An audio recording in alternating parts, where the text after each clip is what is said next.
Well, hi folks, here we are again, another show, another Tuesday evening. It's another cold night as well. It's really, really, really cold. Great to see everybody here. I'll just put the pre-show on for a second. And thanks very much for spending some time with us tonight. Got Damien teed up, ready to go. For those of you who were in a little earlier, you'll have seen the doggy cam. They're sound asleep. But there you go. They are both there. Meteor at this end, Lunar at the far end. Both very, very tired after their walks today. The last walk was very cold and a bit wet, so they're just sound asleep. They do run around a lot during the day, honest. But there you go. Anyway, good to see everybody here. And the show is just about to start. So I'll take the pre-show off and run the intros. See you in a second.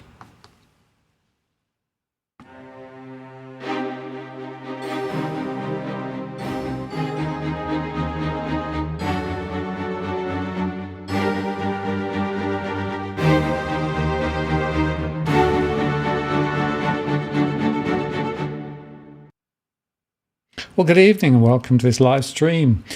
On the last day of May 2022, I've got the year right again. That's 2 shows in a row. That's not bad, is it? Great to have you on board tonight, and good to see you all in the chat. As normal, I'll just go through my brief introduction just to remind you we don't provide financial or legal advice on the channel, just a general conversation. I am moderating the chat, so please be careful of that.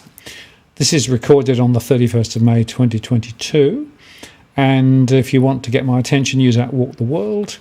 I've also enabled Super Chat, which means that you can get your questions top of the list or indeed make a contribution to what we do here. Always greatly appreciated. Anyway, without further ado, I'm going to bring Damien in. Damien, hello. Martin, how you going? Yeah, pretty good. How are you doing? Oh, not too bad, not too bad. It is very cold in Melbourne as well. It's an icy blast from the south, isn't it? Yes. And I know you've been battling with flu and COVID and all sorts of things, so I really appreciate your coming on today and sharing a bit of your time with us. It is greatly appreciated because there's a lot to talk about, really. There's so much going on. Yeah, absolutely. Yeah, so I'll apologise in advance for my voice. And I'll, my warning for people is don't get COVID and then flu shortly afterwards. No. Yes, yeah. It's unfortunate when they come in sort of serial, right? Yeah, that's right. And all the kids' schools at the moment are just just cesspits of disease. Yeah, absolutely. Well, the interesting question, of course, is trying to make sense of these markets at the moment, right? There are so many different cross currents, so many things going on. And hopefully we can talk a little bit today about some of those dynamics, where it might be heading, what are the things that you're looking at. And it is worth just highlighting the ASX was down a bit today, although the markets in the US last Friday were up, and in fact on Europe they were up yesterday. Big debate about have we hit the bottom, or is this a sort of a bit of a dead cat bounce where it comes back? What are the things to read? How are you reading it at the moment? Yeah, look, so it's always there's always 2 decisions, isn't there? One to get out, and then the next one, just as important, is when to get back in. So markets, obviously, international markets, I think have obviously been more affected in terms of price wise.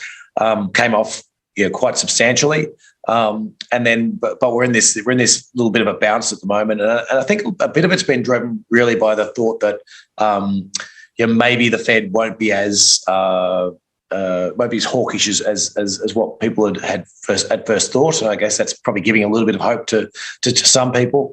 On the flip side is within any market correction, when you're seeing markets fall, you will often see pretty big rises, and then it'll drift back down again, and I do think that's probably where we are. I think from a valuation perspective, the froth has been knocked off the market. So when we look at sort of valuation multiples, it's no longer historically expensive. So they use the US market as an example.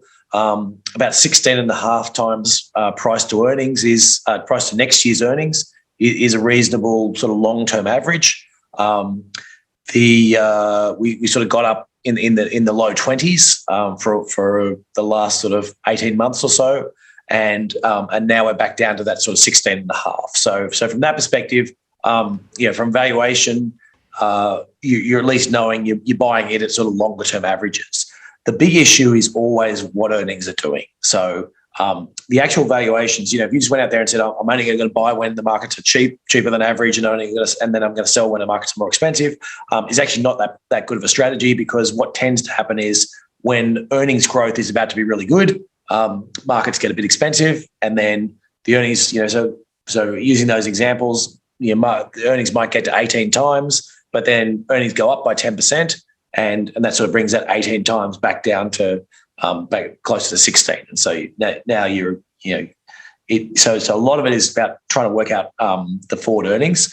And I guess from that perspective, that's where I do have some concerns. And, if we're looking at the Fed needing to keep on raising rates in order to squash energy prices, then, you're talking about, 10, 20% downside probably to earnings at least under those scenarios.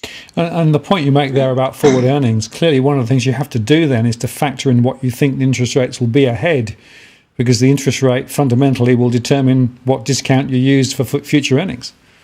Yeah, that's right. But even more importantly, I guess it's that right now is the part about it. If interest rates go where interest rate markets are pricing them, say in Australia, 7% mortgage rates. We're talking about a recession in Australia, and that's going to really hit earnings. And so it's sort of that double effect of going, okay, how high are they going to go before central banks start to pull back? How much damage are they going to do? Because if they do too much damage, then you're going to see a much bigger earnings effect. And so there's obviously a lot of things at play.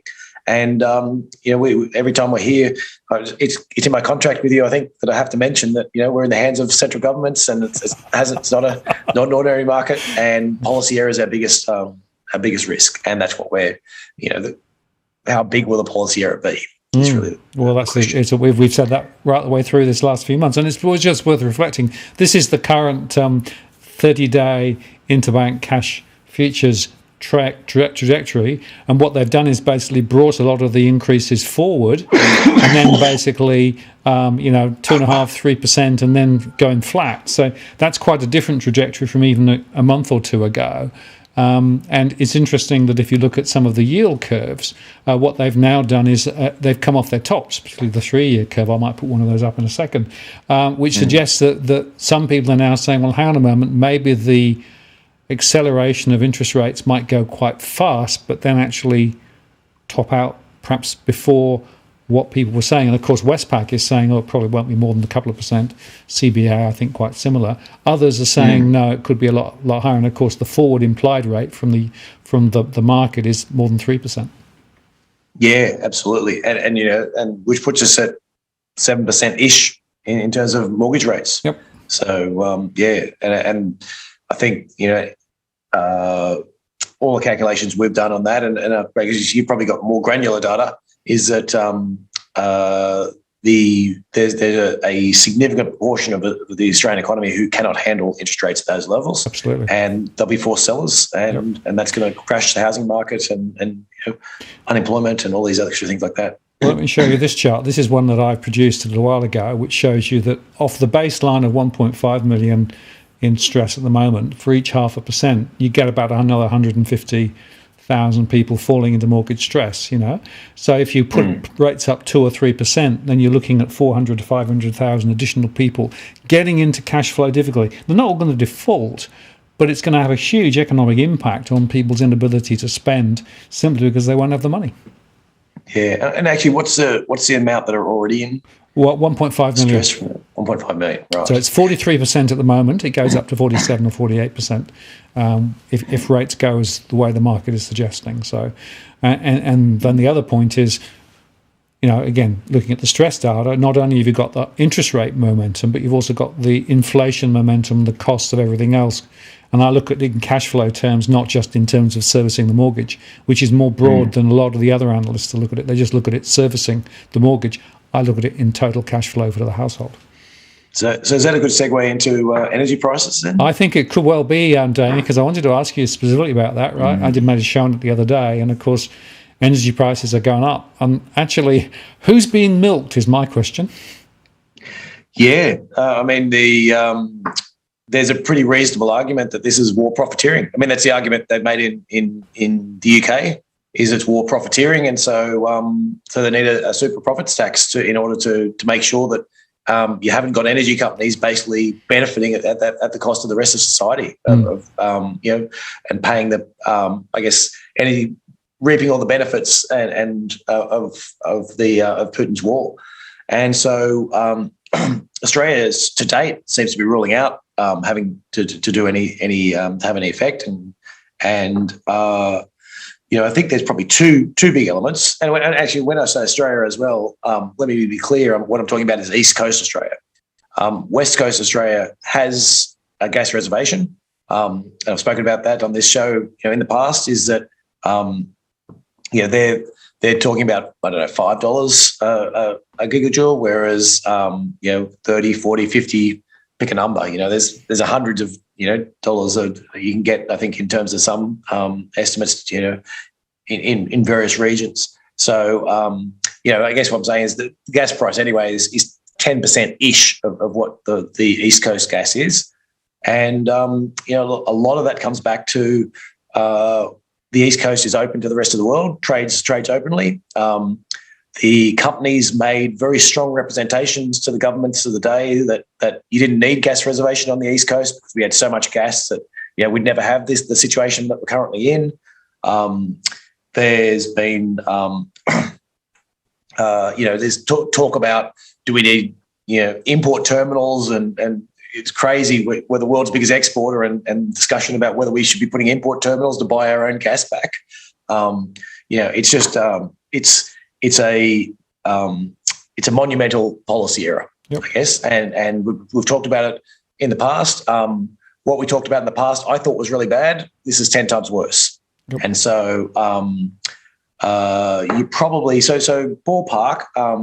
So that's the gas. The other one is coal that doesn't get probably mentioned enough as well. Is that the coal prices are extremely high as well. So they've sort of gone from $50 ish a ton to sort of $400 a ton. Now we don't have coal reservation, and it's but having said that, it's not something. It's not outside the realm of what would happen in other countries, is to slap an extra tax on to say, okay, well, let's make sure that we're that Australia is one of the world's biggest exporters of coal, is not paying more for coal than all these countries that we're exporting it to, and that we're getting it at a cheap rate to reflect the fact that it's our coal.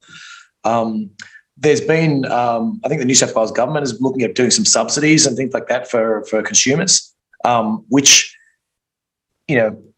great for trying to help, but effectively all that's doing is throwing more government money into the pockets of these resource producers, rather than saying, let's slap a tax, or let's put gas reservation on there to make sure that locals can get the gas at the right prices. If we're going to subsidise them, we're effectively encouraging them to add more to the price, which is effectively what seems to have been done. So big price shock coming. You're probably talking about doubling, I guess, of the average power bills and gas bills at the moment, based on sort of current levels. I don't think it has to be that way. It's but I guess it's speak to your local members. There is in terms of gas, we have a mechanism to it's already in legislation. They just need to enact it. But it's not happening at the moment. Well, it's interesting if you look. I think it's something like 60 to 80 billion of taxpayer money goes into the resource sector, right? Yeah. So we're actually already throwing money at them, right, to basically then allow them to invest and mine and produce it, ship it overseas, but in the process they can charge us more ourselves. The whole process is back to front. Absolutely, and we're just about to kill the rest of our manufacturing sector in the East Coast. Yeah, exactly.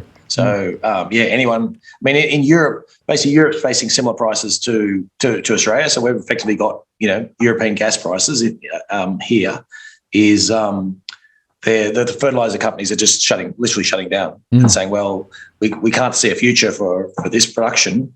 So it's better that it gets done in the US or in somewhere like Western Australia, where they have gas reservation and they have cheap gas. let it be done over there and out of Europe. And that's what we're going to see in East Coast Australia effectively as well, as saying, well, we haven't got gas reservation, anything like that. Let's send it to WA. Let's send it to the US. Send it to Middle East, anywhere with cheap gas prices. They can keep doing that. And we've locked ourselves as the world's biggest exporter. We've locked ourselves out of cheap gas prices. Yeah, major policy. Yeah, but now, on the electricity, it occurs to me that if you are fortunate enough to be able to afford roof panels and batteries, you can actually keep your costs down relative to those who can't afford it, right? So we're actually creating a very street society. Those who can and those who can't afford to get with the solar. Yeah. So now this is a silver lining on the cloud is that I've called it before Putin's carbon tax, and effectively it is like. So what's happened in terms of prices is we've all of a sudden made renewable energy dramatically better as an alternative, because if we're going to double, well, in the case of gas prices, they're up 6 times. In terms of electricity prices, it's not quite 6 times, but it's not far off. So I think, and what that does is that just makes renewables, which were already looking pretty good, it just shoots them into the category of no-brainer. But as you said, you need a big upfront cost. Yep. And so, and there's, obviously lots of renters and things like that as well. And so renters can't put the solar panels on, so they'll pay the high prices. Anyone with solar panels, if you haven't already got a battery, I'd be starting to price it up, because if current prices are in any way, shape or form going to be in place for a couple of years, your payback period on batteries is going to be really, really good. Far better now than what it was. The big problem we're seeing in Europe is that you just can't get all this stuff on fast enough now. There's just not the production capacity. So in my mind, we've moved forward the whole renewable shift by about 5 years at the moment, just in terms of and you just see announcement after announcement in Europe about things they're doing to accelerate this whole process. And they've obviously, they want to get off Russian gas. They're talking about, every single government property will be having solar panels and batteries. They're talking about making it every new property, has to sort of prove that you can't put a solar panel on, as opposed to, so from that perspective, we've sort of been trying to work out the how fast can you set up these solar panel production, because that's your main limiting factor at the moment, is solar panel production and your battery production. Now it's going to take a while. It's not, it's not going to be a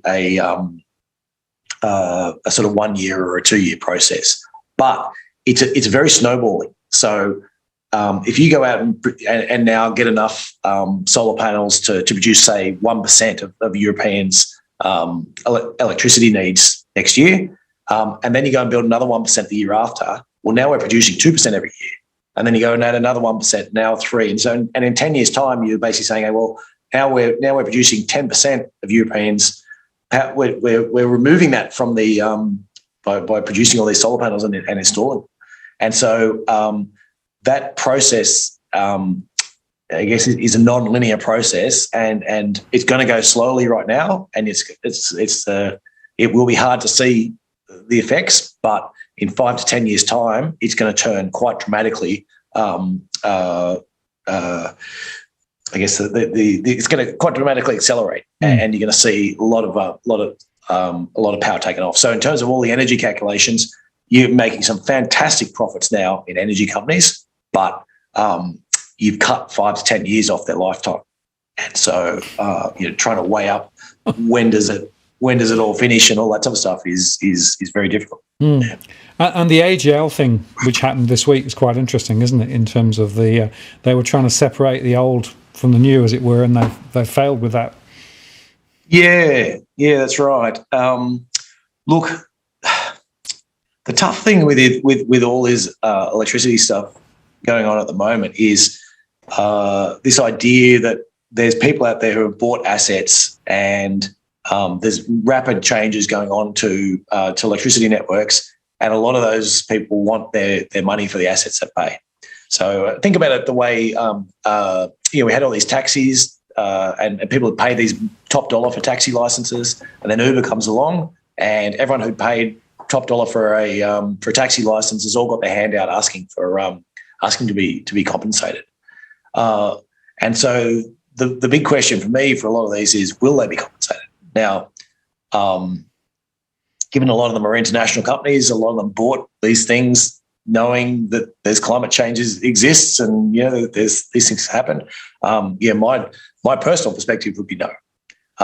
You made a mistake, that's your bad luck. But they've got lobbyists and they pay big donations to political parties, and so maybe some of them will be bailed out. Well, not maybe. It seems likely, I guess, some of them will be at least partly bailed out. And so getting those calculations right as to how much support you're going to get from governments, how much you're going to be left to sort of carry the value of these assets on your own, and then how much can you leverage existing assets into the new future and of more and more renewable energy is a big question. So I look at AGL and there's so many uncertainties, and at the stroke of a pen, a new energy minister could effectively make it a great investment, or at the stroke of a pen he can make it a terrible investment, and it's very hard to work out where it's all going to sit. And when it actually comes back to money, power, and lobby, and the power of lobbying, which is what it is, isn't it? I don't know how you can possibly quantify it, because you don't know what the lobbying processes are behind the scenes and how it might play out.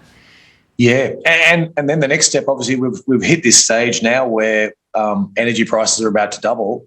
The public opinion towards energy is not going to be positive, but so does it turn into, no, we don't want to throw any more money at this, we're already throwing lots of money at it? Or does it turn a bit like the stage we got to with job keepers and job seekers and all that type of stuff? Is like, well, we've already flushed 50 billion, what's another 10 billion? Or we've already flushed 70 billion, just add more into the pile, and the numbers become a bit meaningless. Very difficult to tell. Absolutely.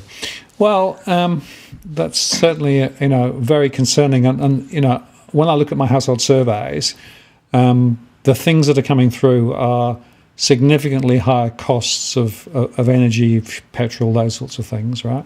School fees, other things, but then just basic costs of food, and the cost down the supermarket is a big factor for many people, particularly again those on lower incomes. There was a report that came out overnight from the UK. They've done some analysis specifically looking at lower cost staples, and their conclusion was that those actually at the lower levels of the income range are much more exposed to these sorts of costs. Sorry. So it's really interesting, the whole food production one, because on one side we've got these the gas issue, in that elevated gas is a key input into fertilizer costs, and fertilizer costs are getting so high that the question is, for a lot of farmers, is it worth actually spending the extra money on fertilizer? And if they don't spend that extra money on fertilizer, they'll have much lower yields. But they're weighing it off and going, well, I produced 1,000 and I have to spend this money, or do I produce 800 and not have to spend that money? Actually, it might be better for me to produce 800 because it's going to cost me more than what I'm going to make. And so that looks like that's real, and it's going to probably come into play. On the flip side, a lot of it really does come down to weather, and one of the I saw some estimates in terms of wheat the other day, and they're looking at maybe losing half the Ukrainian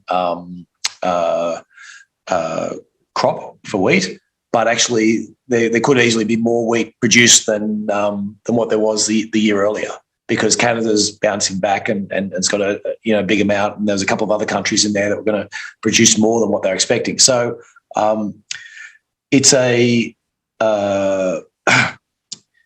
guess where I'm getting to in that, it's very hard to work out where all the substitutions happen, because what will happen as well is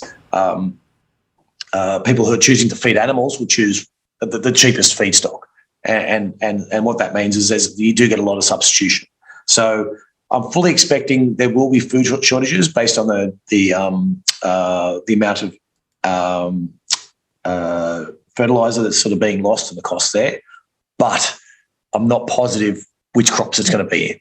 As I said, as I spoke about wheat there, where it looks like there might actually be more wheat than pre-Ukraine, but it's probably going to show up in, there'll be other crops where people have planted more wheat, say in Canada, because they're expecting issues with the Ukraine, and that's meant they haven't planted as much soy or something else.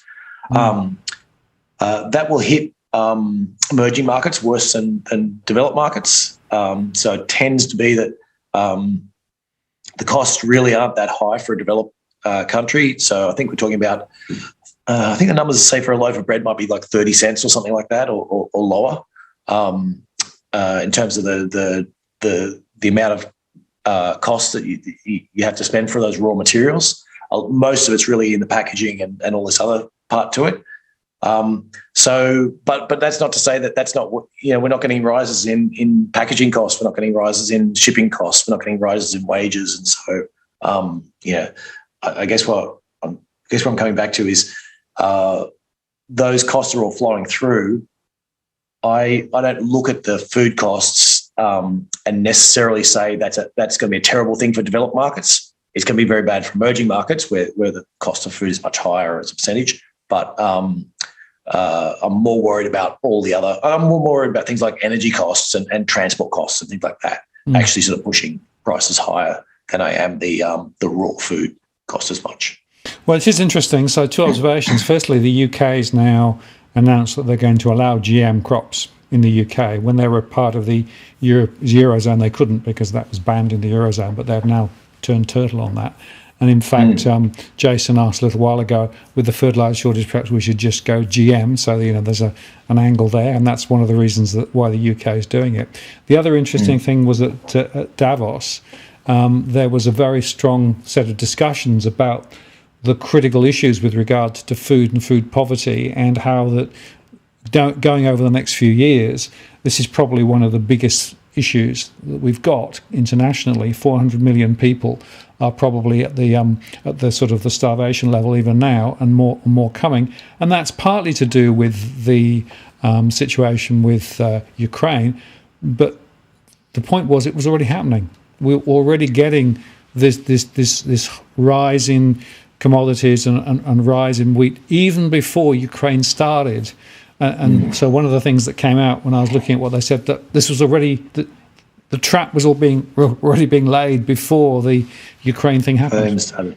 Yeah, and Brazil's had years of droughts, and Brazil's a huge exporter of a lot of food products. And I think you can sort of track a lot of these to go, well, has it been good weather in Brazil? Good, and if so, then there's often we've got plenty of food around, and then or we've had a couple of bad years or a couple of rains at the wrong time or whatever, and a country like Brazil and US, Canada as well, very much. That can really swing things around in terms of in terms of those costs. I think though, I guess it's worth remembering though that at least the food sector is used to this type of.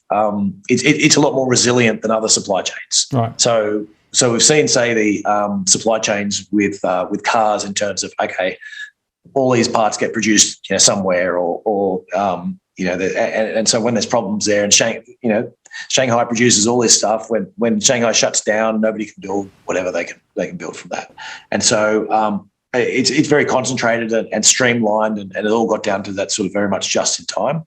Whereas the food distribution is used to it being, hey, there's a flood in India and they've lost all their wheat and we need to bring wheat from elsewhere, and something's happened in China and there's a pig disease and we've had to wipe out all these pigs, and so there's that stuff happens every year, and so sometimes you get a sort of a unique sort of confluence event where it all happens at once, but there is a fair bit of flex and a fair bit more resilience within that chain. But the fertilizer price is affecting everyone. Yep. And so that's that. That's the sort of unavoidable part. And so praying for good weather would offset most of what's happening in the Ukraine without too much of a worry. But you get bad weather and the Ukraine and other stuff happening at once, and then that's sort of again just all sorts of problems. And I should make the point that I'm not a great believer or supporter of what Davos normally is up to, and particularly the shot of all the hundreds of airlines all sitting there parked. They all flew in on their private jets, and but the particular debates that they had around food and food poverty was actually, to me, quite an important debate, because it really did highlight the complexity of it, and two, the fact there are no simple answers.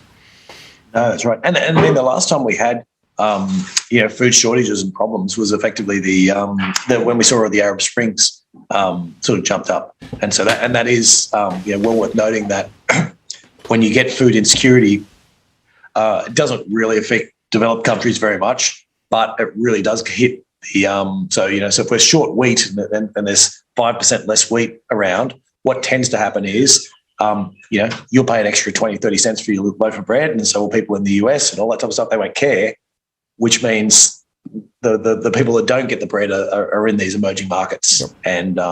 and that often ends up in geopolitical instability. Yeah, and Sri Lanka is an example. It's already happening. Yes. Yep. Yes. Now, Ray asked an interesting question, which was this: would organic farmers see more profits since they use less artificial chemicals? Interesting take on it.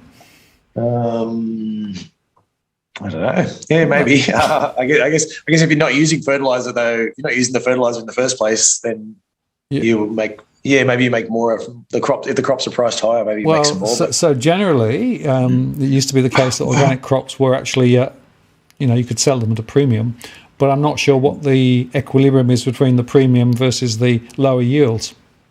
Yeah, don't know. That's right. Well, I guess my overall thing on farming is you just want to have a decent season when everyone else is having a crap season, and you make bucket loads of money. Yeah. Because if you have a good season when everyone else is having a good season, then the prices all get forced down, and so you basically it's a relative game. You want to do you want to see other regions in the world do worse than your region. Yeah. Now this was a very good one from Cookie Boy. This is talking about producer price inflation, so the input price inflation, right? Everyone seems to be experiencing, and of course the latest statistics from the US also was high too. And I think it's worth just thinking about this bit, because all of those inputs, so the cost of fuel and electricity are input costs, the other producer prices are inflationary, and then it all flows through. It's one of the reasons why my hypothesis is that inflation ain't going away anyway anytime soon, because the producer price inflation is still extremely strong. Yeah, and the trick of obviously is how much that translates back to the consumer inflation. So producer prices, say in China, have been sort of running at sort of 10, 15% levels, but CPI has been running at sort of 1% and 2% levels, like very low levels, because they haven't had as much demand internally. And so it's a key question for these in terms of saying this is where we're going to see whether the Fed's successful or not. And I think this is the first place to be watching in terms of, the Fed is in the end, they're trying to squash a supply problem by using demand side tools. So they're trying to bring that demand levels down effectively to the level where we see oil prices and energy prices start to fall. So that's definitely the place to be watching. If that starts to become successful at that, that's where it'll flow through. If the Fed can't get on top of that, or are unwilling, I suppose, to get on top of it, they start slowing their rate rises and start getting worried about the whole thing, then absolutely that's where we can see prices keep going. I guess my take is I do think they'll get on top of it, and they'll just keep going until they squash demand enough. And I think we will see some freeing up the supply chains as well at the same time. I guess the big concern though for that, and the thing that worries me the most is that we're seeing all these energy prices boom while we've had shutdowns throughout China. So as China's reopening now, energy will pick up, energy demand there will pick up. There'll be more transport, there'll be more use of oil and all that sort of stuff. And we really didn't see much of a slowdown while China was shut down. Things could get worse before they get better, I guess is a concern. Yeah. And, the Fed has basically said we're definitely going to lift rates, and we're going to lift them quite chunkily to start with, and maybe a little gentler later to see how it translates through. New Zealand, of course, lifted rates. They're now at 2%. They lifted them 50 basis points the other day. And in New Zealand, house prices already started to slide back. Lending has fallen off a cliff. And people are now saying, "Oh, hang on a moment, it's looking a bit wobbly." But Adrian Orr the other day said, "We've got to do it. We've got to get through that inflation, because if we don't tame inflation, then everything else just falls apart." So the inflation objective does seem to be the number one objective amongst central banks. In the UK, they've done it too. We've got the RBA next Tuesday, as people are saying, maybe 40 basis points or maybe less than that. So it looks as though we're being a bit more gentle here. Yeah. And an RBA review on the way. So, I guess that's, that you'd think that it'd probably bias them towards more action rather than inaction. I guess one of the things, I guess, from the RBA though as well, just thinking like, say, the US versus Australia, which is a bit more extreme, I guess, in terms of the way they do interest rates, is that almost all the interest rates in the US are done on 30-year mortgages. Yep. They've already moved. So the 30-year mortgage rate is already up to sort of, I don't know if it's 5% now. Yeah. It's getting close. Close to that. But everyone else who's already locked in on 30 years has got, you got 30 years to you're locked in at 2 or 3%. You're good to go. Whereas Australia, because of the floating rate, it comes through much faster. And so, and other countries are more like Australia than they are in the US. But it is worth noting that the RBA, when it raises or lowers interest rates, affects it for a lot more people instantly than the US does. So I think there's positives and negatives to that, but it should mean that we see the effects faster in Australia than what you might see in the US. Yeah, well, certainly more leverage. And we have more people on variable rates. Wayne Byers today was worrying about, talking about what happens when rates go up and banks need to be careful, et cetera, et cetera. I'd rather feel he's sort of shutting the stable door after the horse has bolted, but I guess we'll see down the track. Yeah, well, and we spoke a little bit earlier is that it was only a year ago we had our central bank, exhorting people to go out and borrow, and they were going to keep rates low for 3 years. So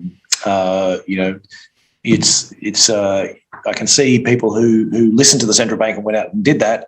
You would think have at least some right to feel a little bit hard done by. I smell a class action. Yeah, well. Yeah, okay. Let me just acknowledge Cookie's contribution. Thank you very much for that. Term deposit matured today from the Cookie Boy Bank. Thank you. I appreciate that. And Jason asked this question, which I think is going right ahead. Do you think we're about to head into an inflation feedback loop that leads to hyperinflation if things aren't controlled, if it is possible to control? And thanks very much for the super chat, Jason. It's appreciated. I mean, the theory that inflation on inflation, it just sort of powers on. That's what happened in the 70s. It took them a long, long time to get it under control, and I would argue that they didn't really do it by force of policy. It was sort of force of circumstance ultimately. Yeah, I'm much less concerned about that. In that I am a renewable optimist in terms of the energy side. And I do, like, my numbers are basically saying, look, we've got 5 years-ish of tough times. But in that 5 to 10 year range, you can just see how if the build-up is going to happen the way it looks like it's going to happen, the conversion is going to be very quick, and that caps energy prices. And so the question is, can we get 5 more years of significant energy price rises? I don't think we can, because I think already at current levels, it is so attractive to switch to a battery plus solar panels. And in my view, that's, at that point, your battery plus solar panel it's not infinitely scalable, but it's pretty close. Like we can get as much energy as we want and store that. And so if we're already incentivized to that, now it's just a question about how fast can we build the mines to dig up the materials we need and then how fast can we build the factories to turn those materials into solar panels, and how fast can we build that into and the lead time on the factories is sort of 6 to 12 months. The lead time on for both batteries and actually batteries are a little bit longer, more towards the 12 months plus, but on a lot of the solar ones, there's been cases where they're up and running within 6 months. So I think the speed there will be quite fast. It's the so there's some elements of it. It's the mining side about how to get the particularly the lithium and things like that. But there's technology alternatives and at current prices, all of a sudden all these technologies that were like, maybe it's a little bit expensive or whatever, are like, well, I don't care if lithium's going to be half the cost. If I can't get the lithium in time, it's still profitable for me to do it at this other technology that's double the cost of lithium. And so, so from that perspective, I don't see that we could have 5 years worth of rising prices. I guess that's where I'm coming from. And I do think there's a supply side effect. And the other thing is we're seeing these rising rates. I think we're going to put we already didn't have much wage pressure. You get a 1 or 2% rise in unemployment in the US, and I think all wage pressure starts to go away. And then that whole hyperinflation argument is, well, where's it coming from? Yeah, absolutely. Well, I'll just remind you that the RBA's estimate on wages growth is no real wages growth until 2024, right? Based on what the numbers look like. This is based on the pre-election budget. And that's before all of these inflationary pressures bubbled through. So real wages growth, I think we'll be holding our breath for quite some time before we see it. Yeah, absolutely. And the RBA has been a hopeless optimist in the past. Absolutely. So let's hope they've overcompensated. They're being pessimistic, but their history is if those numbers are probably optimistic. Well, there's that wonderful chart which I won't show now, but it keeps it was this, and in fact, right? That's right. It's always next year's going to be great. Oh yeah. No, it wasn't. Next year's going to be great. It wasn't again. As I keep saying, low wages actually wasn't a bug; it was a feature in the system. It was designed that way, right? Yeah, absolutely, absolutely. And the question is, have we changed that design? So we voted in a different government, obviously. You would think they would be more predisposed to having higher wages. They weren't really last time they were in. And so, I guess their current sort of position, or their position very much on most things was, we've got the Liberal position plus or minus 5%. Yep. That's not enough to suddenly drive a wages boom. Particularly if migration is then also up to bit as well. Yeah. So, but I mean, I guess that's a question for you. I mean, and for viewers, is migration going to come back? We threw the borders open and said, that's it. Come on, guys. We want as many as we can. We need to bring all these people in, and it hasn't happened so far. Yep. Interestingly, in New Zealand, they've actually now enhanced the migration offer for certain categories of people to be able to actually get permanent residency immediately. Right. Because they're so desperate to try and pull people in. So I'm starting to see this international competition for migrants, right? Yeah, that's right. Because everybody needs them. Yeah, and sorry, I've got the mental blank on the guy who's the researcher. I think you've had him on here, who's written about the universities, Salvatore. Yeah, Salvatore, and his sort of obviously his view was that Australia basically had the cheapest education system out there, and that was where people were ending up. But now we've got competition in terms of Canada and the UK and others sort of out there pushing for those students as well. So so I guess that's I guess the hope for wages in there is that, despite the fact we're throwing the borders open and said, hey, guys, everyone come in, is that to sort of that changes in that education, but also changes in people, I think, just worried about lockdowns and stuff like that. And so not wanting to shift halfway across the world to a country where they don't have any support when there could be lockdowns. And the whole travel disruption and the fact we're a long way from anywhere, I think, talking to people from the UK, they're really not comfortable now about coming down this part of the world. Yeah. And you speak to anyone who's a student here and ended up in lockdowns, without any government support, without any work, worried, turning up at food banks. They've obviously haven't had a great experience of the whole thing, and are probably less inclined to stay in Australia, but also they're less inclined to tell friends, relatives, younger siblings, come and take the Australian education experience. Absolutely. I wanted to pick up a couple of comments from David Sutton, very interesting comments. The first was relating to the inventory. So, there was supply chain issues. A lot of companies in the US stocked up on inventory, and suddenly now they're marking those goods down because basically the momentum's gone out of the of demand. And in fact, the latest statistics from the US on retail weren't bad, but there's definitely an easing back, partly because of the same events as elsewhere. But his other point was, are we actually seeing the tail of inflation? Is the next stop going to be deflationary depression, right? And that's an important, I suppose that's sort of the Harry Dent type of prediction, as Stripey Cat said, right? But there is an argument that if momentum eases and credit turns negative, so people borrow less, and you turn the taps and you put interest rates up, you could lead yourself into a depressionary doom loop. Absolutely, and that is the biggest risk we're facing from an investment point of view right now. I am very open to the idea that will happen, and that the Fed will push rates too high. They'll roll it at exactly the wrong time.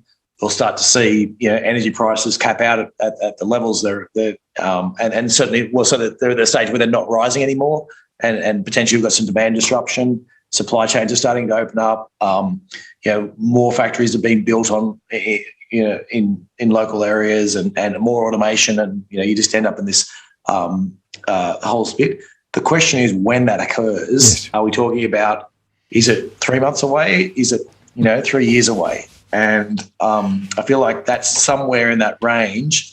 And if it lasts for a bit longer, and you get the shutdowns we're seeing in China keep rolling because they're not on top of COVID. I was talking to you a little bit earlier, just saying that I feel like that they're getting out of lockdowns, but I feel like they're the lockdowns Melbourne was getting out of at the start of the thing, where you're like, okay, we're out, but we get a few more cases and then we're back in again. Like we're not at the stage where we're vaccinated and we've got a commitment to opening up regardless of what's happening. And so if those things keep happening, then maybe this can extend for a bit longer. But I do think the longer it extends, the more chance we have of a Fed mistake. So so whereas if it flips early, then maybe the Fed will pause early and they won't end up making a big mistake with it. So I don't know. Is unfortunately the thing, but it is the number one question is to be watching is will that, or when do we see the downside of that? That's the whole supply chain, because absolutely right. On the other side of it, you can come sliding down very quickly. But at the moment, with disruptions in Russia, Ukraine, energy, China, it seems to be probably another 6 to 12 months. But it could be earlier. Yeah. So, well, of course, Harry Dent's been calling it for around 20 years, right? But he keeps blaming the Fed for keep throwing more liquidity at it, and more liquidity and more liquidity. Well, and for me, I do think if it wasn't for the Ukraine war, we'd already be sliding down the other side of it right now. Yeah. But what that's done to energy prices, and we're about to see, the second order effect of that hit. If energy prices double in Australia, I feel like energy prices are probably 3 or 5% of the average Australian budget. That adds 3 to 5% to inflation for a year. Even if it's just a one-off hit to a new price level. Well, I make the point that those who are less well off, you're looking at 7 to 10%. Yes, and then there'll be a second order effect of everyone will want to put up their prices because I'm paying more for this, and so now I want to put up my prices, and so we're getting really close to some really important inflection points, and so and the other point, just to highlight, of course, as interest rates go up, the cost of debt goes up.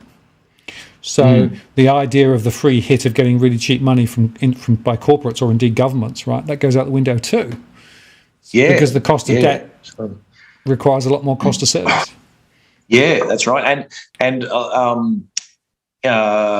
puts a little bit of a dent in some of this renewable energy stuff as well, because part of the real benefit of the renewable energy is you pay for it pretty much up front, and then you got it for free for the rest of your life, or very, very low cost for the rest of its economic life. And so when interest rates are 1 and 2%, all of a sudden the cost of putting it all up front is way cheaper. But as interest rates start to rise, that starts to push that out, which then holds your inflation higher for a little bit longer.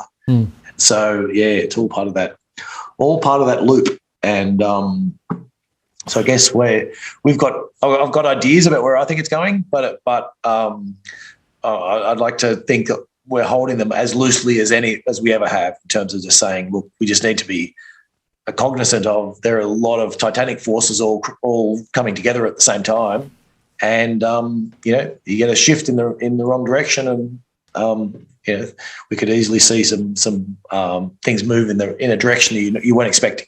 Right. I'm talking about titanic shifts. I just want to put this one up. This is actually the iron ore fines price, right, which is sitting at about 139. It was up at a high of 220, and it came right down to 90. Then it's sort of swinging around there.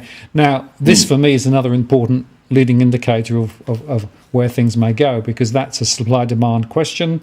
If prices are high, Australia does well. If prices are low, Australia does less well. And that's quite a lot of that is being driven, really by the demand from China, isn't it?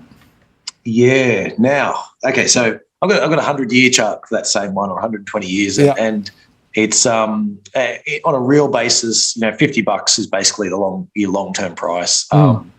Most of the major producers would be happy to produce as much as possible at $50 or $60. That's not a big issue. So they're raking it in at the moment. But it's really interesting, that whole so we've got this iron ore price that's up there. The world's biggest consumer of iron ore is the Chinese housing market. And that's crashing. On the flip side, so we've got they're trying to push a lot of infrastructure. They're building a bit of infrastructure, but nowhere near as much iron ore goes into infrastructure as what does buildings. Buildings is actually the high-rise buildings is actually the biggest user of iron ore, and so it's still I must admit, I'm a little mystified by the fact that it's held up as well as it has. Now, some of it might be financialization, in that there's people out there basically buying and building up stocks because they think that China's going to put on this massive construction boom. And China might change them, they might flip around. But when you look at the amount of empty apartments, the amount of waste they've already done, and the amount of discussion internally about the waste, I haven't seen signs yet that they're about to switch the property market back on. There will be infrastructure spend, but the infrastructure is just not enough to offset it. So that's one where, if something happened over the next, I don't know, six weeks, and we found out there's all these extra inventories that were being built up elsewhere, and China had just come out and said, no, we're definitely not switching on the property. And could you see that fall back to $70-$80? Absolutely. I wouldn't be surprised at all. But certainly something's holding it higher at the moment. Yeah, absolutely. And of course, they did cut rates in China, and they are doing other things to try and reinvigorate the property sector a little bit. Although whether it's enough is 1,001 small things trying to get that property sector. Exactly. Yes, they're having difficulty starting the machine again, right? Everything except let their property developers go out and rebuild these debt Ponzi's. Yeah. So that's the key one for me. If they flip the three red lines policy, and I haven't seen any sign that they're going to do that. That would be the key to say, okay, I've got that one wrong. $5 probably off to $200 again, and there's another boom happening. Yeah. And there's a political overlay there. November, I think, is when it is, right, where Z and Lee, what's going to happen there in terms of how that power play is going to come out. Yeah. So what was it? There was a call. I can't remember what they called it. The 10,000 public servants call or whatever. Something that's not the right word, but it's something like that. That they had just recently, where so Lee was basically out there telling people, you got to get out and spend more money, and got to keep the economies going. On the flip side, we've got Xi out there telling people, hey, COVID zero is pretty key, and yes, we want you to go out and spend more money, but we're not changing the housing market, and so what that means is that if you're an official you're a local government official, you might have sold $1 billion worth of property last year. This year you've sold $500 million worth of property, so you're half down. You've got one of your leaders telling you, get out there and spend more money, despite the fact you've only got $500 million, and you took that whole $1 billion and put it into infrastructure. They're saying, now we want you to build $1.2 billion worth of infrastructure this year. And you're like, well, I've got half as much money, so I'm going to borrow it. If I borrow it and I go broke, they're sending me to jail. Oh, well, if I'm lucky, it's going to jail. I could get shot. Yeah. So I don't want to do that. Then I've got one guy telling me get out and spend more money and expand, and I've got another guy telling me lock down, make sure everyone doesn't get COVID. Yep. So they're frozen. Yep. And their problem is, there's I think that there's something out the other day sending a bunch of them to jail because they've been falsifying the numbers. Yep. With the whole view about going, well, if I tell that guy I am doing the amount of sales that I'm doing, but I just don't do it, so then I've solved all my problems. But now it's tough. It is tough. And there's a whole bunch of cross-collateralization issues with some of the government entities too, right? Is another overlay of complexity. Yeah, so there were the parts where they were lending money to them, effectively their own entities to buy the property, buy their own property back. Exactly. From them. Yeah. And so that was getting shut down as well. Correct. And so, it's look, it's very pro-cyclical, as we spoke about in the past. Yep. You sell property, you take that property, you go and build infrastructure with it, you then recycle those profits. And now we're in the reverse, and it's pro-cyclical in the other direction, and it is very hard to reverse it. My expectation is they won't be able to. But, yet to be one more of these titanic forces. Yeah. No, it is, absolutely. And Cookie Boy just threw this question in. If commodity prices crash, what does that mean for the Aussie dollar? In fact, there's a broader question, about the Aussie dollar, because there was an interesting report the other day from the RBA basically saying, well, now we're going to start quantitative tightening, and quantitative tightening, we're going to be more relaxed about the exchange rate. So there's an interesting question about the Aussie exchange rate and how that plays out, and this is all part of it. Yeah. So, look, if commodity prices crash, the Aussie dollar is probably crashing as well. The interesting part is you showed the interest rate rise as expected. Australia is basically at the top of the world, so our interest rates are expected to rise more than basically anywhere else. Yep. So that's what's priced in today. If that starts to become less, and if commodity prices start crashing, then people are going to go, well, interest rates aren't going to rise as much in Australia if commodity prices are crashing. And so therefore the interest rate expectations will go down below other countries at the same time as commodity prices are crashing. And so you'd expect to see the Aussie dollar come off quite strongly in that scenario. The flip side is, we're a huge energy exporter. And between coal and gas, there is bucket loads of money, and those prices are really, really, really high at the moment. Could we see a commodity crash? So it's a question about where it starts to slow down. Could I see a commodity crash in a lot of the metals and things like that coming because China's slowing and other factors are, but not as much of a crash in energy prices because we've got the whole Russia-Ukraine thing going on and Europe trying to basically go as fast as possible. I think in a way it's almost as if they've gone, we'll accept prices of this high for gas, and then we'll just try and convert as fast as possible at that gas price. So could I see some of Australia's energy exports holding up for longer? Yep, absolutely. I hope that's not the case. I hope they, you see, if the Fed's going to do this, it may as well push it as far to actually crash some of these energy prices, which I think it probably will need to do. But could I see energy being the last one to fall?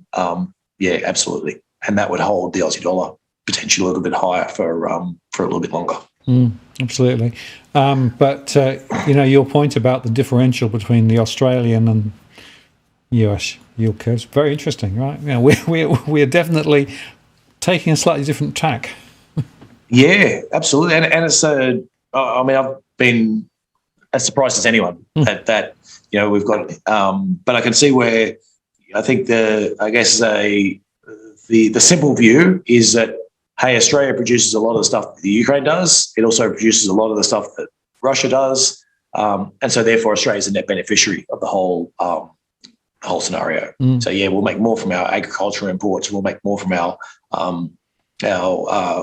coal, our oil and gas. And so therefore Aussie dollar goes up and interest rates in Australia will have to go much, much higher. Is the sort of simple view. I think that once you start to scratch away at some of those assumptions, that's where that's where, and just looking at how indebted we are and all these other factors, I think that's where it all kind of stuck. But I guess that's what makes a market. Absolutely. And talking making the market, let me just show you. This is WTI at the moment, so it's at 118.66 and still rising. Brent crude is even higher. And that sort of prompts some cookie boy to ask the question about where oil prices are going. JP Morgan's calling it 250. Others are talking well above 200. Significant consequences if it gets that high. Yeah. And what's interesting as well at the moment is the crack spreads, which is the price to turn your oil into petrol, are extremely high as well. So, arguably on a crack spread basis, if crack spreads were a more normal level and oil prices were $150, then you'd get petrol prices about where they are at the moment. I guess is the thought is we're actually already seeing because of that. Yeah, because of the extra profit that's being made by the refiners in there, it's held up surprisingly well, especially in terms of this is while China's in lockdown. Not all of it, but but transport within China has been I don't know if it's half of what it was, but it's certainly well down on its highs or its typical levels. So it does say that there's some potential short-term price spikes for oil, and oil's not that it's not that sensitive in terms of the supply and demand. And so to balance the market, sometimes you need some really, really big moves to actually, so could it shoot up to $250? I look absolutely under the right scenario. I think there's it's not quite as bad as the energy side in terms of sowing the seeds of its own demise, but it's not far off. And I do think there's that, that whole electrification argument. It's probably going to take a bit of a dent for in the short term because, yes, we've got really high energy prices, but we've also got really high electricity prices. But I think that the impetus of we want to get off Russian oil how do we get off Russian oil? We want to convert to EVs. I think you're going to see Europe go through that similar types of process. How do we produce more EVs? How do we do it faster? How do we get off? What's the fastest way to get off? And that will mean producing more and more cars. And that's the same snowball effect. You produce 2% more cars this year, there'll be 4% more the year after, and 8% before you know it. You're making some massive inroads into those fuel costs. But fuel costs could absolutely be a major issue for many countries, Australia included. And a couple of people were also asking about the old gold, right? And it's interesting just looking, gold is at the moment 1849. Gold isn't doing what gold normally does as a sort of a safe haven, so many people are saying. And why is that? And, what's the story? Is it manipulation? Is it that it's lost its glimmer, or is something else going on? Well, the first thing to go is you want to know to have a positive view on gold. You need to acknowledge there's other investors really that's going to buy it, and central banks and governments. Is there a need for,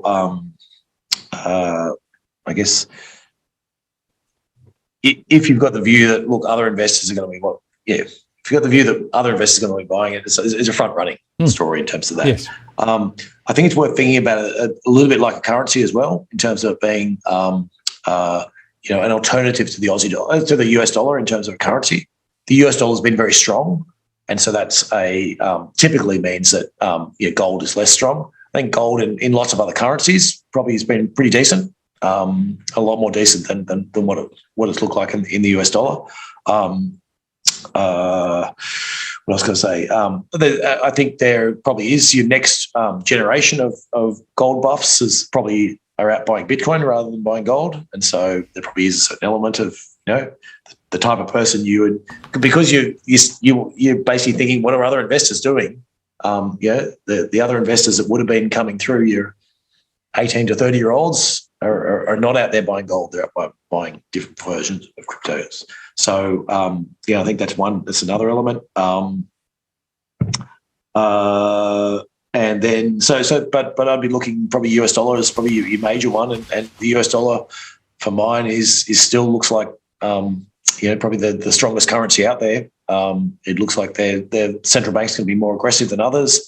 They've got much lower energy costs there still in the US relative to Europe, and certainly the economy looks a lot stronger than what you find in China. So I think still, if you're taking a gold view as being an alternative to the US dollar, then the US dollar looks like it's pretty strong at the moment. It's my preferred holding over gold. And there's the US dollar. I actually picked up the DXY just to show the overall, and it's still pretty. It went up to above 104, but it's still sitting at 102, which is damn strong, isn't it? Yeah. So what's it put on there? 10% in, I don't know, 6 months, maybe a year. So it's been up quite dramatically, and that pullback. It'd be interesting. This is the part to see, if it's. That it's pretty correlated with the stock markets is the other thing to remember on that. So that peak at 104 was basically as stock markets were bottoming. Yep. And then they've sort of risen back to the US dollar's fallen as markets have risen, and so you do have a very much an offsetting effect of those as well. So that's one as I'm investing, certainly very cognizant of that, is that the US dollar is acting as quite a good hedge on falling stock markets. Yeah, absolutely, and it is very fascinating because it's one of the questions that keeps coming up. What about gold? What about gold? What about gold? Right, and I think the correlation between gold and the US dollar is the real critical linkage. Yeah, I think. Gold's lots of things, but I think as an alternative, I like to think that as an alternative currency to the US is a one of its stronger drivers. Now, I just want to briefly touch on the old Bitcoin story and the crypto in general, because, of course, Bitcoin has taken a bit of a bath. It's sitting at 31 at the moment, which is above 30. There was an interesting program yesterday on Four Corners talking about crypto, which was sort of okay, although it didn't, to me, shake the world in terms of insights. But what's your read here? Because some people are saying, "Oh no, this is the end of it." This is basically the death knells. Others are saying, "No, we've seen it before. We'll see it again."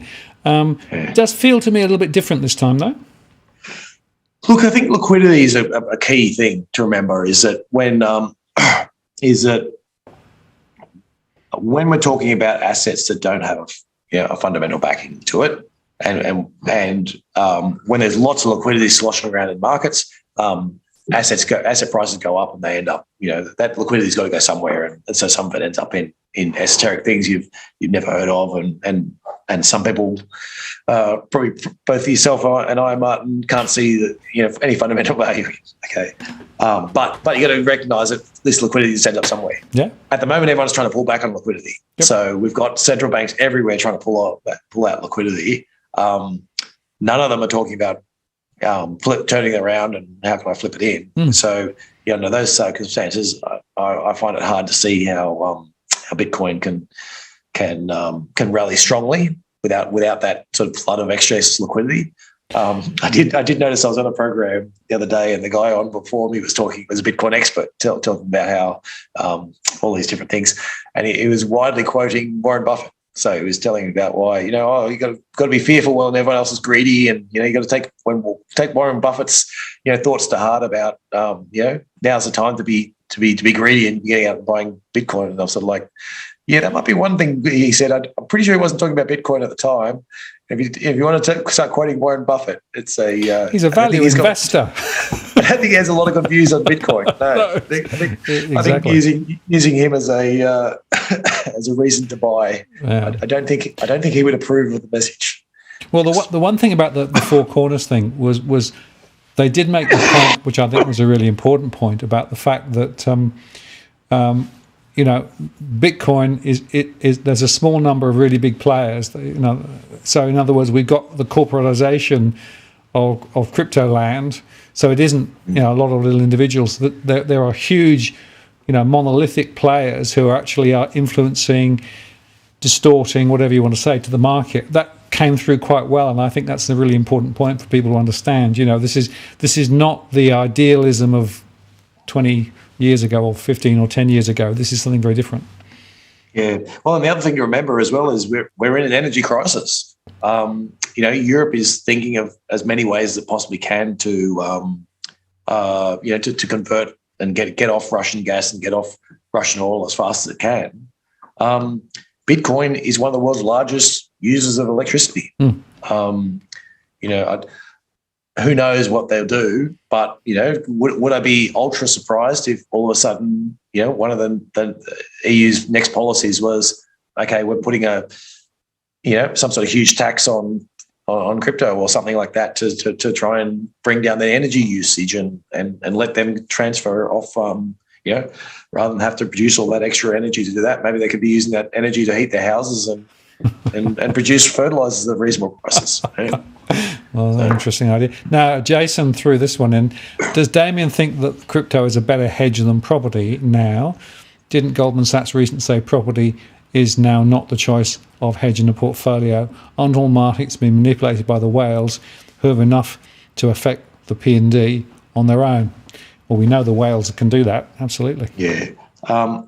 I would never use crypto and hedge all in the same sentence. Crypto is a gamble. If you want to gamble on it, gamble on it. But I definitely wouldn't think of it as a hedge. Yeah, absolutely. The real issue is that if you try and actually use the same logic as other assets, you're missing the point, I think, about the fundamental difference between that and crypto. And I know that there are people trying to sort of give the sense that it's digital gold and, all these little shiny gold coins, but that's more marketing than anything else.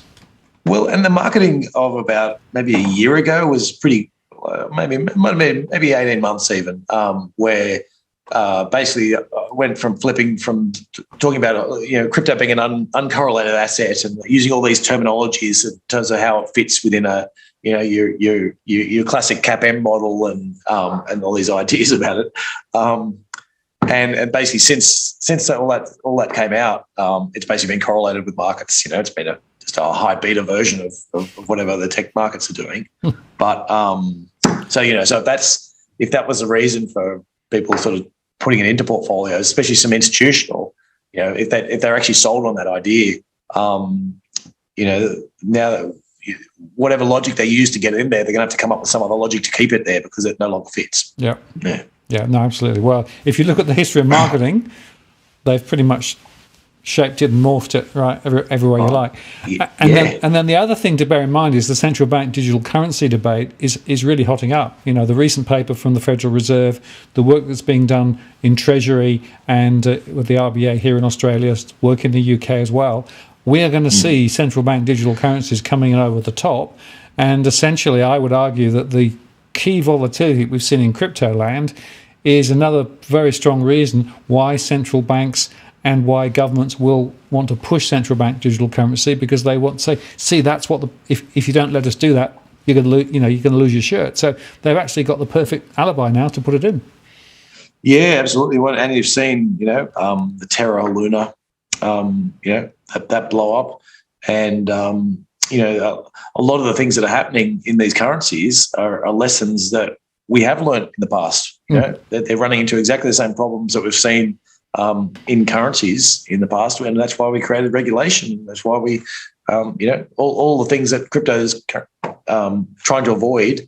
They're sort of learning the same lessons that everyone else learnt, and the answer was create a central bank and give it these special powers. So, which is not what crypto is about, and so if it ends up being we end up with central bank digital currencies.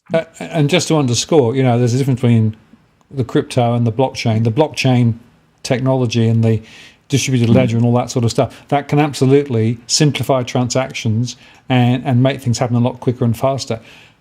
That's different, though, from the manifestation of, say, Bitcoin, right? That's just one manifestation. And I think sometimes the two get a bit scrambled. So you can be a rabid supporter of the concept of the blockchain and how it could potentially transform finance and transform industry and payments without necessarily believing in the religion of Bitcoin. Exactly. And, the ASX is busy trying to work on blockchain. I keep putting it off when it's going to come out. But, yes. But a lot of that stuff makes a lot of sense in terms of, I make the statement as, when I was working at fund managers and you'd look around the office and, there might be 100 people in the office and 50 or 60 of them were back office people who were basically just making sure the assets were where, that you'd bought this stock, has it been transferred correctly, is it sitting in the right names, all that type of stuff like that.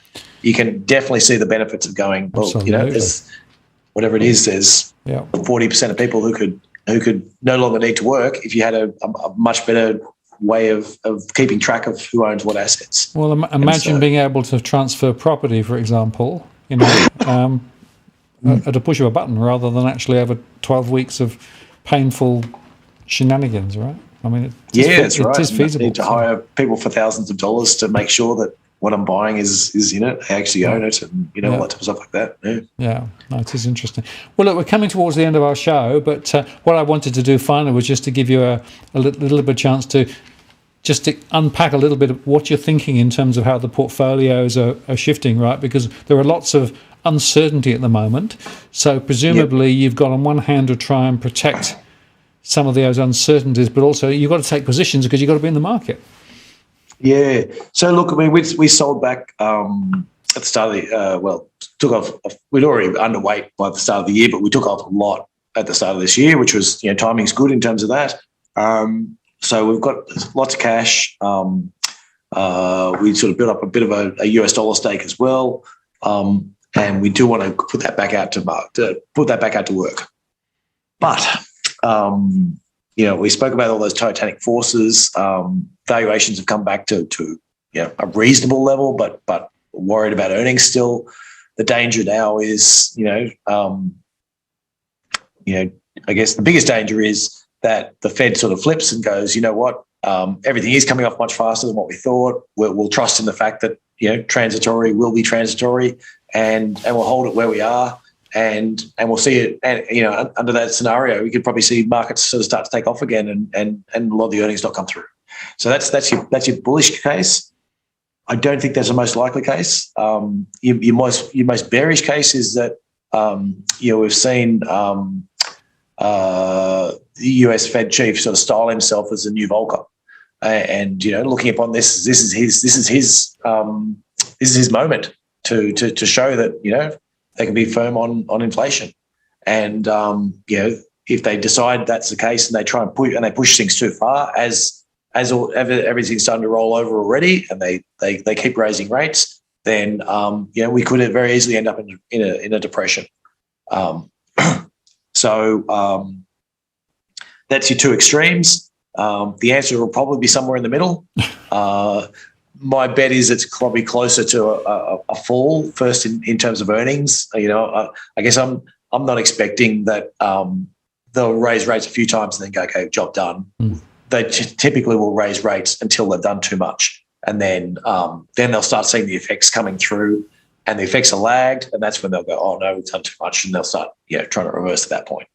And so that's my base case. But as I said, there's so many titanic forces sort of hitting all at the same time. Where China's the other major one we've got to be watching in terms of, do they flip and suddenly say, you know what, it's all too hard, let's just push the property sector and we'll deal with the same problem again in 2 or 3 years' time, which is, again, I don't think likely, but clearly possible. What else is there? I think bonds, we're starting to roll a little bit more into bonds. I think it's time now to sort of recognise that they've pushed too far, and that there's some profits to be made, and so that's been nice a little bit the last couple of weeks to take back some of the pain we've sort of felt earlier on. But I think there's some more scope for that for bonds to pull back. They're probably highest conviction, but there's at least amount of profit to be made in that. The real story is, can you get the equity score right in terms of when equity markets are bottoming? But our thoughts are not yet. So just to be clear, you're thinking that there's a bit of a peak coming, but it's not really going to be very sustainable. It will come back further before we find a firmer footing. Yeah, I'm expecting earnings to be the next one to hit. Yep. So earnings have still been pretty strong. Earnings have been decent still. So I'm expecting that the Fed will keep raising rates. We'll see earnings start to get hit. At that point, markets will probably freak out a little bit, because that's the it's one thing to be paying like an average return when earnings are looking all right. But if earnings start to look like they might fall 10%, then markets will pretty quickly price that in. And depending upon how aggressive the Fed is. Actually, sorry, not even depending on the Fed. At that stage, we'll be starting to buy, and then waiting for the Fed to give us the key signs to, like, okay, they're easing up, and that's the biggest sign to jump in sort of both boots. But I think, if markets, in terms of valuation sense, if markets fell on a valuation sense another 10 to 15%, I'd be certainly starting to nibble away at the edges. I'm already trying to find stocks that I think have been sort of hit too hard, and sort of some of the higher quality growth names that I like, and sort of start to pick up on some of those stocks and put them into the portfolio at more reasonable prices than what you're going to get. Well, certainly than what you could paid last year, and hopefully what we're paying in a few years' time. Yeah, and just before we close, of course, the techs had a particular bad run. So if you look at the Nasdaq, that's down a lot further than the S&P 500 or the or the Australian, right? So do you think that was because they were just overdone because of COVID, or do you think it's to do with the interest rate differential now? Look, there was a lot of stocks in there that were just overpriced in terms of the expectations, and this is always a problem with a growth stock. Is people find stocks. And the one my favourite is Cisco as an example. So if Cisco, during the tech boom, people had identified that, and the tech boom in terms of the 2000 tech boom, not our most recent one, had identified that basically here's this stock that's going to be the foundation of the internet. They do the greatest routers and switches and all that type of stuff. And this company is going to be, the backbone of the internet. And they were right. Like the profits in that company rose, just doubled over the 2000 to 2020, doubled and doubled again, and great profit growth. The share price went backwards over that time frame because it just got priced in that this thing was going to be the greatest thing ever. And so, and it turned out to just be a very good company. And that's always the risk with growth stocks is that, am I paying for the greatest thing ever when it's just happens to be a very good company? And so, maybe a stock like a Tesla might be an example of one where is it worth more than every other car maker on the planet? My expectation is no, there are other car makers that are actually worth something, and that Tesla's not doesn't have such a special source that it's worth more than every other car maker. And so it's really that question about how much am I paying for it? And I think the tech sector generally, there's a mix of stocks within the tech sector, and some of them were just priced at levels that you basically look through the Cathie Wood portfolio, and a lot of the story stocks that had these fantastic stories, but they were just priced at 200 or 300 times their earnings, and no revenue. And yeah, that's right. So, whereas there's some other stocks in there, your Microsofts and Googles and Facebooks and a few others like that they got a little bit expensive, sort of 25 to 30 times earnings, but not horrendously expensive. They're relative to and certainly given the growth that you've seen out of those stocks. And so, they're the types of ones that haven't come down anywhere near as far as the real high flyers have sort of gone from trading on 300 times earnings to trading on 50 times earnings. And so that's been a dramatic drop in price, and arguably for some of those are still expensive at current levels. So. And the last question for tonight, which is the one that Cookies just put up as well, was I was going to say, new government, here in Australia, has it really made much difference in terms of your portfolio, your strategies, et cetera, or is it the same old? No, I think our basically we went through and did our podcast on the differences, and the net effect really was that there's not a lot of different policy difference between the two. The real key thing to watch now for this government is what are they going to do about gas prices? There is a very simple mechanism to get gas prices down. Coal prices would make a difference as well. That'll be a bit harder, but that's where they can have the most effect in the shortest amount of time. I don't have high expectations, unfortunately. But, no, indeed. No. Let's hope they surprise us. Yeah. It would be nice if it did. Well, Damien, thank you very much for your time tonight. Really interesting conversation. And we should just say that if anybody wants more information about what you do, there's Walk the World, which is essentially the fund that you run through Nucleus Wealth. And people can go across to the World universe and have a look at that and see whether some very interesting and easily accessible tools. And one of the most transparent systems and processes in any of the superannuation entities operating at the moment, which is why I think it's worth a look. Absolutely, and the chance for you to tailor it to however you like. For you can move sectors or ESG themes or whatever in and out of your portfolio as you see fit. So the idea is that we sort of run the larger portfolio, but if you decide that regardless of the prices, you don't want any carbon stuff in your portfolio, then you can knock that out, or you don't want Aussie banks or whatever it is, you can sort of knock that out of your portfolio yourself. Yeah. So it's run for you, not sort of a broad-based one that everyone gets the same. Yeah, and I think that tailoring the customization, the transparency, and the concept, the Nucleus concept, it's the foundational element within your portfolio. You can still go off and do sporty things around the side if you want, but this is where the core foundation of investment over the long term should be. Absolutely, yeah. So all just blue chip stocks, government bonds, cash, and blue chip. When I say blue chip stocks, international and Australia, just large cap Australian stocks, international. Terrific. Well, thank you very much. Your voice held up, which was great. And I hope that by next time we chat in a month's time, you'll be completely clear of it. So, and by then the markets will be different again. Oh, absolutely. But I do feel as if the difference between this month and last month has probably been the least amount of change we've seen in the last few 3 or 4 despite months. the election, you're right. The trajectory is still somewhat similar, isn't it? Yeah, exactly. Yeah, that's right. It's sort of been relatively stable. But yeah, anyway, we'll see how we go in another month's time. Great. Thanks, Damien. I'll take you offline now. Have a good evening, and we'll talk in a month's time. Sounds good. See ya. So there you go, folks. Hope they found that useful. Very interesting conversation. Always worth just understanding some of his thinking. Very, very insightful, I think. And just to say before I close that next week I've got Chris Bates coming on. He's going to talk with me about the property sector, particularly, of course, from a mortgage broker perspective. Lots changed in the last month or two.